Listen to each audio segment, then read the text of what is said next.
নমস্কার বন্ধুরা, পম্পার কিচেনে আপনাদের সকলকে স্বাগত। আজকের কাঁচা আলু দিয়ে এমন একটা স্ন্যাক্সের রেসিপি আপনাদের সাথে শেয়ার করব, যেটা বাচ্চা থেকে বড় সবাই ভীষণই পছন্দ করবে। বাড়িতে থাকা সামান্য কয়েকটা ঘরোয়া উপকরণ দিয়ে এই স্ন্যাকটা বানিয়ে দেখবেন, দুর্দান্ত টেস্ট হয়। শুধু তাই নয়, এটা বানাতে সময় লাগে ভীষণ কম, আর এটা সকাল বিকালে জলখাবারের জন্যও বানিয়ে নিতে পারেন। এটা খেলে দেখবেন চপ সিঙ্গারা খাওয়া ভুলেই যাবেন, এতটাই টেস্ট হয়। তাহলে চলুন আজকের এই দুর্দান্ত স্বাদের স্ন্যাক্সের রেসিপিটা দেখে নেওয়া যাক। আলু দিয়ে দুর্দান্ত এই রেসিপিটা বানানোর জন্য দেখুন এখানে আমি দুটো আলু নিয়েছি। আপনারা মনে করলে কিন্তু আলুর পরিমাণটা কম বেশি করে নিতে পারেন। তো প্রথমে আলুটাকে আমি খুব ভালোভাবে এইভাবে খোসাটাকে ছাড়িয়ে নেব, তারপর আলুটাকে আমি খুব ভালোভাবে ধুয়ে নেব। আলু দুটো দেখুন খুব ভালোভাবে আমি খোসা ছাড়িয়ে ধুয়ে নিয়েছি। আর দেখুন এইরকম কিন্তু গোল গোল একটু আলু নেওয়ার চেষ্টা করবেন। আলুটা যদি একটু গোল হয় তাহলে কিন্তু আজকের যে রেসিপিটা বানাবো দুর্দান্ত হবে। তো আলুটাকে প্রথমে আমি এরকম দু টুকরো করে নেব কাটার সুবিধার জন্য। এবার দেখুন আলুটাকে এরকম স্লাইস করে আমি কাটবো। আচ্ছা, আমরা চাইলে কিন্তু একটু মোটা একটু পাতলা করে কাটতে পারেন, আর আমরা চাইলে বটিও ব্যবহার করতে পারেন। আমি ছুরির মাধ্যমে এইভাবে প্রত্যেকটা আলু কেটে নেব। আলুটাকে চেষ্টা করবেন খুব বেশি পাতলা বা খুব বেশি মোটা করে না কাটার। আলুগুলো যেন এরকমই হয়, ধারগুলো দেখে বুঝতে পারছেন কেমন হয়েছে। আলুগুলো এইরকম হলে কিন্তু আজকের যে রেসিপিটা বানাবো দুর্দান্ত হবে। আলুগুলোকে দেখুন আমি সাথে সাথেই কিন্তু জলের মধ্যে দিয়ে দিয়েছি আর খুব ভালোভাবে এই ধুয়ে নিয়েছি। এইভাবে কাটার সাথে সাথেই কিন্তু আলুগুলোকে খুব ভালোভাবে ধুয়ে নেবেন। এবার একটা ছাঁকনি নিয়ে নিয়েছি, ছাঁকনির মধ্যে আলুগুলোকে রেখে খুব ভালোভাবে প্রথমে আমি জল ঝরিয়ে নেব।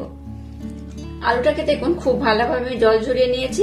এবার দেখুন এরকম একটা টিস্যু পেপার নিয়ে নিয়েছি, আর এর মধ্যে আলুটাকে দিয়ে দিলাম। এইভাবে টিস্যু পেপারের মধ্যে দিয়ে আলুর মধ্যে যে এক্সট্রা জল রয়েছে সেটাকেও কিন্তু আমি খুব ভালোভাবে পরিষ্কার করে নেব। এই জলটা কিন্তু থাকলে হবে না। আচ্ছা, আপনারা আর একটা পদ্ধতি অবলম্বন করতে পারেন। টিস্যু পেপার হাতের কাছে না থাকলে কোনো পরিষ্কার কাপড় নিয়ে নেবেন, তার মধ্যে এগুলো রেখে এইভাবে একটু পরিষ্কার করে নিলেই হবে। জলটাকে এইভাবে একটু শুষে নিলেই হবে। দেখুন আলুগুলোর মধ্যে জলটা খুব ভালোভাবে মুছে নিয়ে এইভাবে একটা পাত্রের মধ্যে আমি খেলিয়ে নিয়েছি। এর মধ্যে সামান্য পরিমাণে হলুদ গুঁড়ো দিয়ে দেব, খুব বেশি দরকার নেই, অল্প করে দিলেই হবে। অল্প একটু দিয়ে দেব জিরে গুঁড়ো, দিয়ে দেবো সামান্য পরিমাণে চাট মশলা, সামান্য পরিমাণে দিয়ে দিলাম গোলমরিচের গুঁড়ো, কাশ্মীরি লাল লঙ্কার গুঁড়ো দিয়ে দিলাম একদম সামান্য পরিমাণে, লবণ দিয়ে দিলাম অল্প করে। লবণটা আপনারা আপনাদের স্বাদ মতো বা পরিমাণ মতো ব্যবহার করবেন। এবার এই সমস্ত উপকরণ দিয়ে আলুগুলোকে আমি খুব ভালোভাবে এইভাবে একটু মেখে নেব। আমি যেভাবে আজকের আলুর রেসিপিটা বানাবো আমার মতো একবার ট্রাই করবেন, দুর্দান্ত খেতে হয়। বাচ্চা থেকে বড় সবার ভীষণই পছন্দ হবে। সকাল হোক, বিকাল হোক বা সন্ধ্যা হোক, জল খাবারের জন্য কিন্তু আপনারা বানিয়ে নিতে পারেন, দুর্দান্ত খেতে হয়। এইভাবে উল্টে পাল্টে খুব ভালোভাবে এটাকে আমি মেখে নেব। দেখুন সমস্ত আলুর দুদিকগুলো আমি খুব ভালোভাবে কিন্তু মশলা দিয়ে মেখে নিয়েছি, দেখতেই পাচ্ছেন। প্রত্যেকটা আলু দেখুন দুদিক পোর্শন আমি খুব ভালোভাবে মেখে নিয়েছি। এবার গ্যাসটাকে জেলে দিয়ে একটা ফ্রাই প্যান বসিয়ে দিয়েছি। ফ্রাই প্যানটাকে একটু ভালোভাবে গরম করে নিয়েছি। এবার এর মধ্যে আমি একদম সামান্য পরিমাণে তেল দিয়ে দিলাম। তেলটাকে আমি খুব ভালোভাবে গরম করে নিয়েছি। এবার যে আলুগুলোকে আমি খুব ভালোভাবে মশলা মাখিয়ে রেখেছি সেই আলুগুলো এর মধ্যে আমি দিয়ে দেব।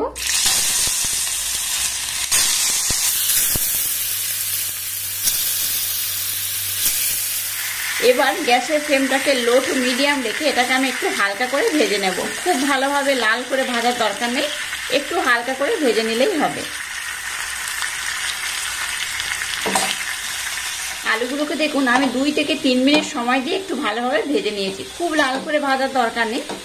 যেগুলো খুব পাতলা হয়ে গেছে, একটু বেশি লাল হয়ে গেছে, তবে এত লাল করে ভাজার দরকার নেই, একটু উল্টে পাল্টে ভেজে নিলেই হবে। এবার আমি গ্যাসটাকে বন্ধ করে দেব। আলুগুলোকে আমি মোটামুটি একটু ভালোভাবে ভেজে নিয়েছি। এবার দেখুন আমি একটা ব্যাটার বানিয়ে নেব। তার জন্য এখানে একটা পাত্র নিয়ে নিয়েছি, আর নিয়েছি এই বাটির মাপ করে হাফ বাটি বেসন। যতটা বেসন নিয়েছি তার ঠিক অর্ধেকটা নিয়েছি আতপ চালের গুঁড়ি। এটা দিলে কিন্তু রেসিপিটা ভীষণ ক্রিস্পি হবে। সামান্য পরিমাণে দিয়ে দেবো সাদা তিল, সামান্য পরিমাণে দিয়ে দিলাম কালো জিরে, হাফ চামচ দিয়ে দিলাম চাট মশলা, এবার দেখুন এরকম একটা ম্যাগি মশলার প্যাকেট নিয়ে নিয়েছি, এখান থেকে আমি হাফ চামচ দিয়ে দেবো। বাজারে এরকম ম্যাগি মশলার প্যাকেট কিন্তু আপনারা পেয়ে যাবেন, খুব বেশি নয়, হাফ চামচ দিলেই হবে। কাশ্মীর লাল লঙ্কার গুঁড়ো দিয়ে দেবো একদম সামান্য পরিমাণে। লবণ দিয়ে দেবো স্বাদ মতো বা পরিমাণ মতো। এবার সমস্ত শুকনো উপকরণ একটু ভালোভাবে নাড়াচাড়া করে মিক্সড করে নেব। সামান্য পরিমাণে ধনেপাতা কুচনের মধ্যে আমি দিয়ে দেব 2টো কাঁচা লঙ্কা। আবার সমস্ত উপকরণ একটু ভালোভাবে মিক্সড করে নেব। এবার এর মধ্যে আমি জল দিয়ে দেব। একেবারে খুব বেশি জল একসাথে দিয়ে দেবেন না, অল্প অল্প দেবেন আর একটা খুব সুন্দর ব্যাটার বানিয়ে নেবেন। দেখুন এখানে আমি অল্প অল্প জল দেব আর একটা খুব সুন্দর ব্যাটার বানিয়ে নেব।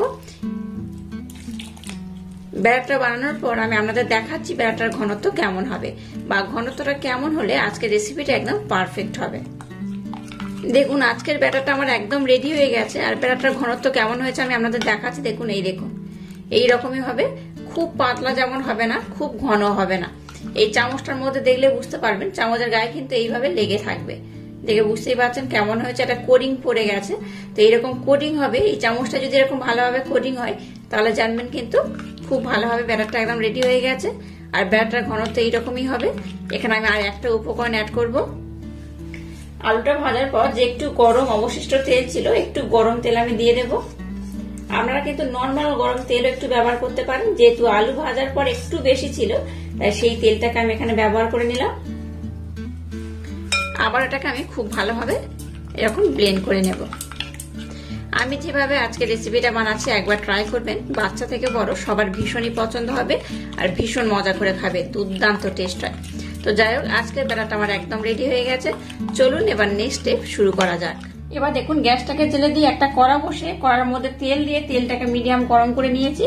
এবার ব্যাটারটা নিয়ে নিয়েছি আর এই একটা আলু নিয়ে নিয়েছি। আলুটাকে এই ব্যাটারের মধ্যে এইভাবে কিন্তু একটু ডুবিয়ে নেব। দেখতেই পাচ্ছেন খুব ভালোভাবে কিন্তু কোটিং হয়ে যাচ্ছে। এইভাবে একটু ডুবিয়ে নিয়ে এটাকে আমি তেলের মধ্যে ছেড়ে দেব। গ্যাসের ফ্লেমটাকে লো টু মিডিয়াম রেখে এটাকে কিন্তু আমি খুব ভালোভাবে ভেজে নেব।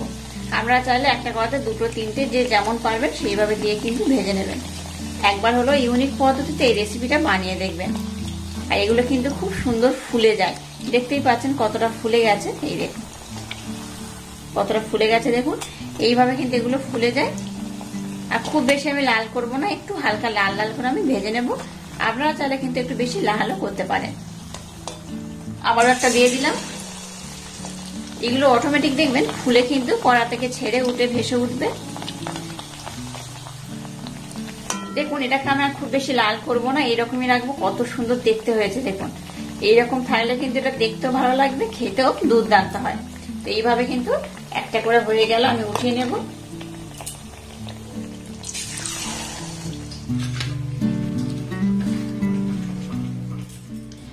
দেখুন এগুলোকে আপনারা আলুর পকোড়াও বলতে পারেন, কত মুচমুচে হয় আমরা দেখতে বুঝতেই পারছেন। এই দেখুন আওয়াজটা শুনুন কতটা সুন্দর ক্রিপসি হয়েছে। দেখুন এই দেখুন বাইরে থেকে ক্রিপসি আর ভিতরে কিন্তু বেশ নরম। যেহেতু এখানে আলুটাকে আমি ভেজে ব্যবহার করেছি তার জন্য কিন্তু এটা খেতে দুর্দান্ত হয়। অবশ্য বাড়িতে আমার মতো একবার ট্রাই করবেন, আশা করছি আপনাদের ভীষণ ভালো লাগবে। আর আজকের এই ইউনিক স্টাইলে আলুর পকোড়ার রেসিপি যদি আপনাদের ভালো লাগে তাহলে চ্যানেলটাকে লাইক, শেয়ার, কমেন্ট এবং সাবস্ক্রাইব করবেন আর পাশে থাকা বেল আইকনটা প্রেস করে দেবেন। তাহলে টাটা, আবার দেখা হচ্ছে নতুন কোনো রেসিপি নিয়ে।